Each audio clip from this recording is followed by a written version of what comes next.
So we're going to enter a new customer. I'm going to show you the whole flow of how it works. So I'm just going to start easy. I'm going to enter one customer and one invoice, and we're going to follow it through the whole process. So first thing you do is click New Customer. Re-enter the invoice, the customer information, I'm sorry.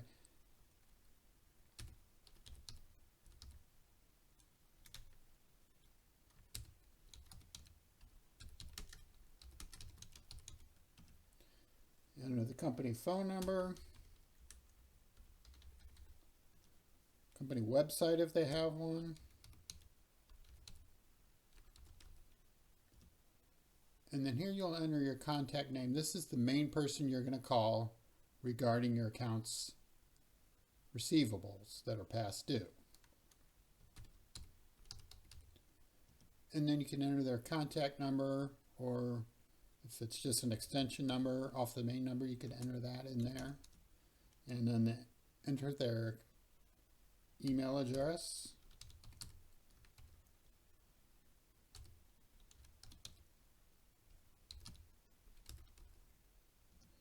And then general info can be used for any information that's going to be handy when trying to collect invoices. So in this instance, we know the owner's name and his extension, so that might come in handy at some point in time. Okay. Now, if you're just entering them to get the customer information into Excel your AR, you can just uncheck this and save. But in this instance, we're going to enter our first invoice for this customer. So just hit save, and now we can enter the invoice information. Invoice number, invoice amount. Now the invoice date and due date are going to populate automatically based on your settings. However, you can override these as needed. And then the follow-up date, that's the day you're going to contact the customer if the invoice has not been paid. So in this instance, I have it set for a week past the invoice due date, just to give a little wiggle room. Now, you can set this to whatever you want it to be. So, and again, the general invoice comment is, again, any other information will be helpful when trying to collect this invoice, this particular invoice. So in this case, okay, we know the customer has a PO for it. We'll enter their PO number and save. And you'll see it's been saved. Now let's go to the dashboard. You're going to spend most of your time going to the dashboard. So let's click on it. Okay, so now you see the invoice we entered. You see the customer name, the invoice number, the invoice date, the due date, how many days past due it is, the invoice amount, and the follow-up date. The follow-up date, again, that's when we want to contact the customer. In this instance, we're set for the 12th. And you see we're negative 37 days past due.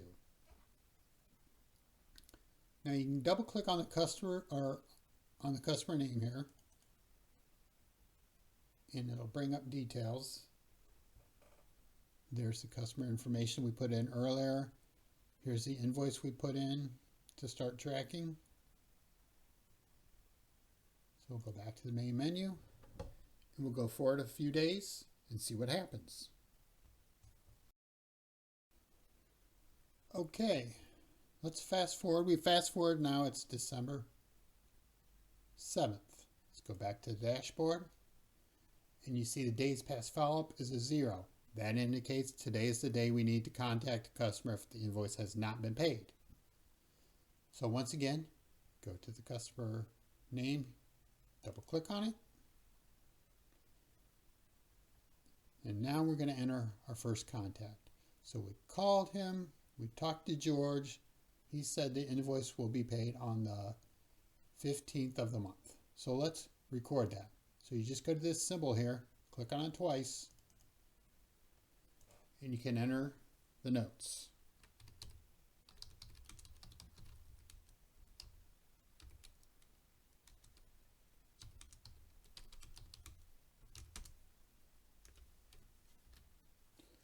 And the follow-up date, We're going to change that to, he says it's going to pay it on the 15th, so we'll give him a couple days and we'll follow up on the 18th.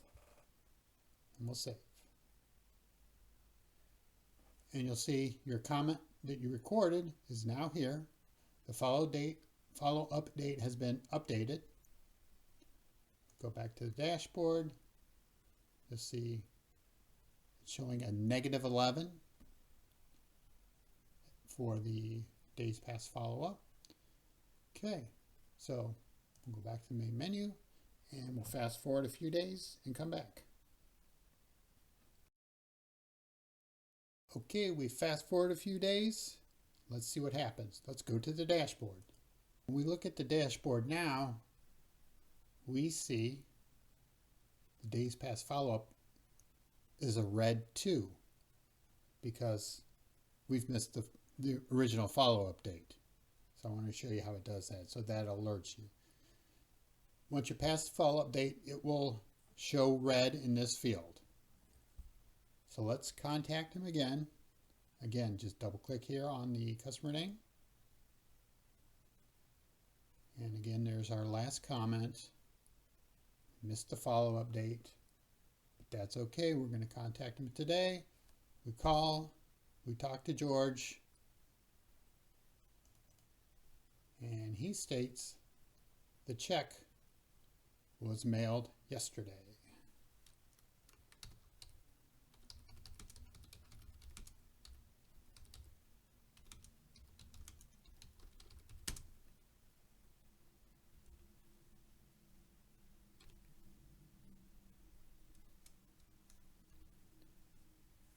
So we'll set up a follow-up date for a couple of days, just in case.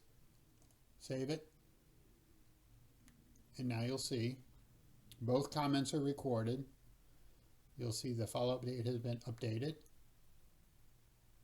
Now let's go back to the dashboard. And we'll fast forward a few days and we'll see what happens.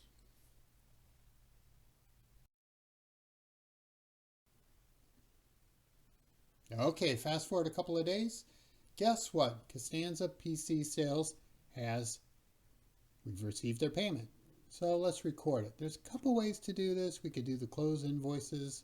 It's pretty easy, but just for this, to show you how it works, you can just go back to the dashboard since we only have one customer and recorded. So here's Costanza PC Sales. We want to close it. It's been paid.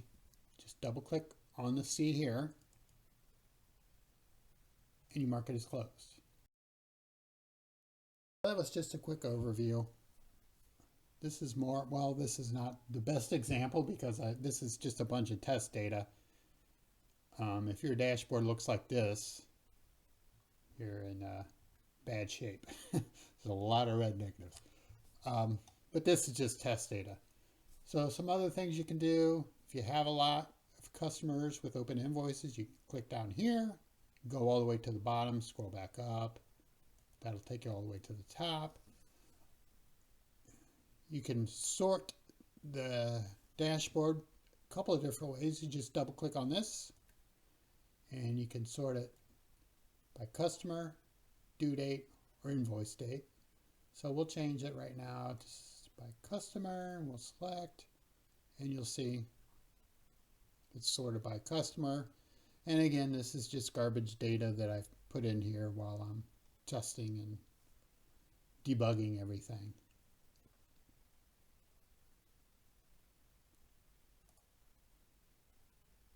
So some other functions that I've added to this new version is the quick add customers. I'll go over that in a different video. But you can add several new customers at one time. Quick invoice entries is another new function, and I'll go over that in another video. But it's a quicker way if you can just export your daily activity to CSV or an Excel file. You can copy that, put it in here, paste it right into Excel your AR, save yourself some time.